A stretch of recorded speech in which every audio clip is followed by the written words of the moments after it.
So I'm grateful that I have such a beautiful family. Both my parents, they have supported me. They always stand with me, and for them, I'm just their daughter. Just like as for other parents, they have a daughter.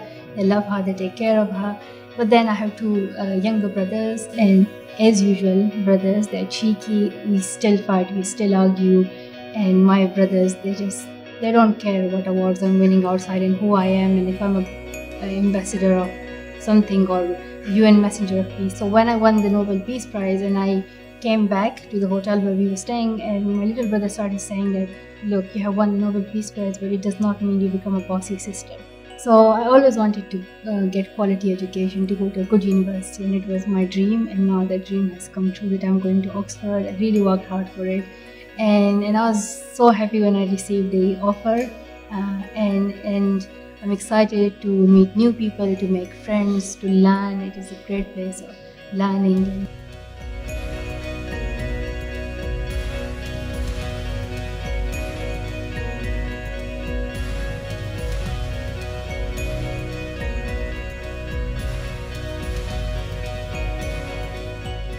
The goal of this mission is to empower local leaders and local activists. So we want to increase that investment and also support local advocates as well, local girl advocates. So for that we have announced $3 million, and we want to expand that group, redouble our efforts, and make sure we can reach to as many local activists as we can, because they are the real change makers in their community, and when we empower them, through them we can bring change. It also includes e-learning and other improvements in the quality of education. So it is a vast project. It covers many areas, but our main goal is to empower local leaders.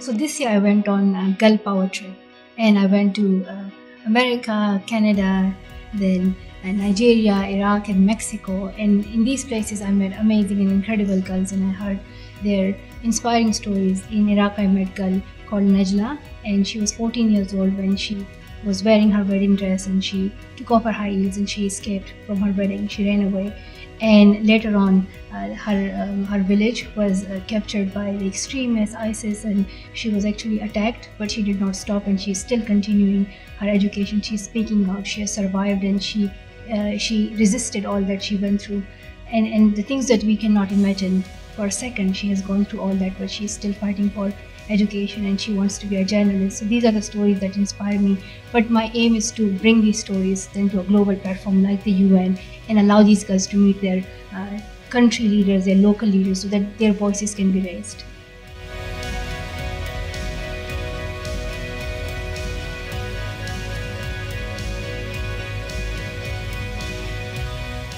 I'm just reminding them of their responsibilities, that they are holding the positions in which they are responsible for their people and for the future generation. And I remind them that they have to increase investment towards schooling, towards quality education. Otherwise, we will lose this future generation. This will impact not just the children, not just the girls, but all of us. So we have to invest those 130 million girls who are out of school. We have to support them. We have to stand with them, make changes in the law, and also take action.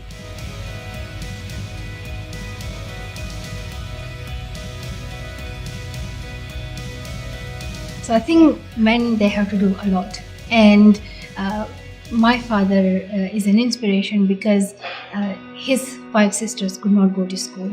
So he decided that he would allow his own daughter to go to school to get her education and then to raise her voice.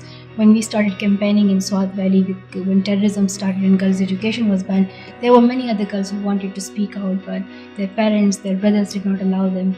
My father was the one who did not stop me. We have to believe in girls, we have to believe in our sisters, in our daughters, and allow them to be who they want to be. As my father says, that you do not have to do something, just do not clip their wings. And if you do not clip their wings, just let them fly and let them achieve their dreams. So men have to come forward, they have to support women, and it's better for the whole economy. It's better for each and every one of us. It will help the economy to grow even faster. It will improve the standards of living of each and every one of us. It will improve health, and it also benefits the children, because when women are educated, they are more likely to care take care of their children and their education and their future.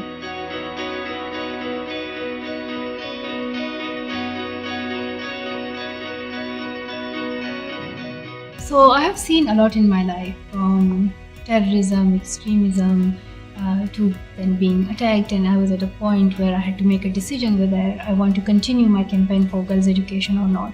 And I think I have been away from my home in Pakistan for a long time, and so going through all this situation in my life, I have learned that now surviving that attack, this life is for a purpose, and that is for the education of children.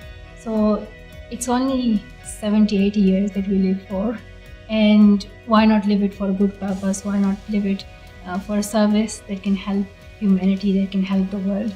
So I want to help as many girls as I can to make sure that they get quality education and achieve their dreams.